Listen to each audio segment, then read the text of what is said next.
3월 13일 오늘의 중국입니다. 인플레이션이 이미 저 모퉁이까지 와 있다고 블룸버그가 보도했습니다. 팬데믹 이후의 회복에서 인플레이션이 발생할 것인가는 아주 큰 문제이며 이미 시작되고 있는 것으로 보인다고 합니다.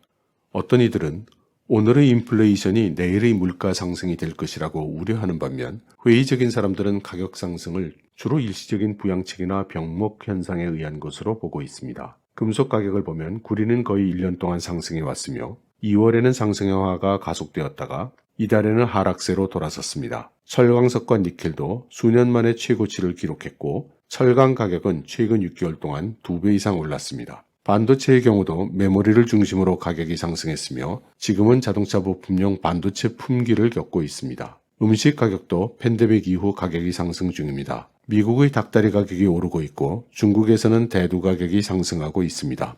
에너지도 원유 가격이 배럴당 70달러까지 치솟았습니다. 주택 가격도 상승 중이며 미국의 경우 10%를 넘겼습니다. 운수 가격 등도 상승하고 있습니다. 중국 금융감독 당국이 텐센트를 엔트그룹 이후 감독 강화의 다음 목표로 보고 있다고 합니다. 엔트와 마찬가지로 텐센트도 은행, 보험, 결제 서비스를 포함하기 위해서는 금융지주 회사를 설립해야 할 것이라고 익명의 소식통이 전했다고 합니다. 텐센트의 핀테크 사업은 2019년 매출이 약 840억 위안, 달러로는 130억 달러로 전체 매출의 22%를 차지하며 온라인 엔터테인먼트에 이어서 최대의 수익 동력으로 자리 잡았습니다. 양회중 금융개방 관련하여 여러 의원들의 상호 운용성에 대한 논의가 있었습니다. 이들이 주로 거론한 것은 광동의 따완취 관련이었습니다. 인민은행 광저우 지항장 바이허샹은 광동항의 호주 지구 및 타이완 지구는 이미 전전 홍콩 상호 운영, 채권의 상호 운영, 펀드의 상호 운영 등을 상호 승인해서 배정하였으며 다국 금융상품도 이미 준비되었다고 발언했습니다. HSBC 아시아태평양 총재인 왕동성은 일부 제도적 장애는 여전히 지역 내 금융시장 및 금융서비스의 일체화 발전을 제약하고 있으며 금융관리의 차이, 금융상품과 금융서비스의 국경 간 원활하지 못한 소통 등의 문제를 시급히 해결해야 한다고 했습니다. 그는 유럽연합의 경험을 살려 금융기관의 면허와 자격에 대해 단일 통행증 제도를 타이완 구역에서 실시할 것을 건의하였습니다.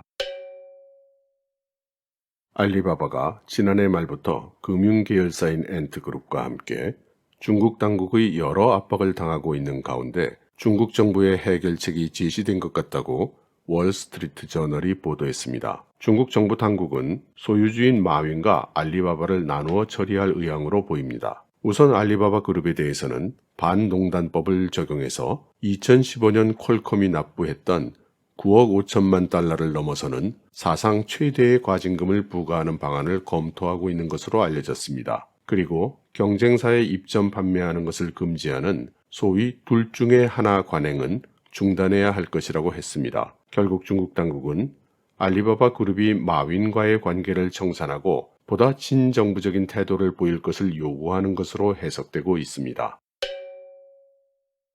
석유 시추의 증가와 해저가스의 추출은 탄소 배출 감소에 도움이 안 될 것 같지만 이는 중국 해양총공사가 향후 중국의 탄소 배출 목표를 달성하기 위한 주 수단이라고 합니다. 중국은 천연가스를 석탄을 대체하기 위한 필수적인 과도기적 수단으로 보고 있습니다. 중국 해양총공사는 현재 21% 수준인 가스 전력 생산 비중을 2035년까지 절반 수준으로 끌어올릴 계획입니다. 중국 해양총공사는 최초로 린스웨이 17-2 구역에서 단독으로 해저 가스전을 개발하는 중인데 이곳은 1500m 물밑에 있습니다. 중국 해양총공사는 보하이만 지역에서 보다 많은 가스전을 발견할 수 있을 것으로 기대하고 있다고 합니다.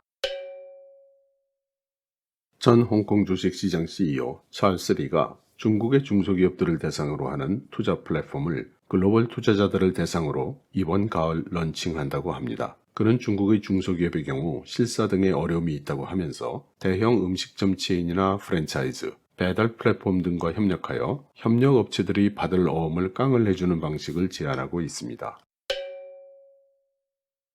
리커창 총리가 중국이 과학기술 강국으로 부상하기 위해 향후 5년간 기초 연구에 대한 지출을 늘릴 계획이라고 밝혔습니다. 선진국들이 일반적으로 전체 연구 개발비의 15%에서 25%를 기초 연구에 배정하고 있다면서 전체 연구 개발 분야 내에 기초 연구 비중을 현재 6%에서 25%로 늘릴 것이라고 말했습니다. 중국은 과학자들에게 보조금 지급 방법을 결정할 수 있는 더 많은 자율권을 부여해서 행정문서 처리에 더 적은 에너지를 소비하고 실제로 연구를 하는데 더 많은 에너지를 쏟을 수 있도록 할 것이라고 말했습니다.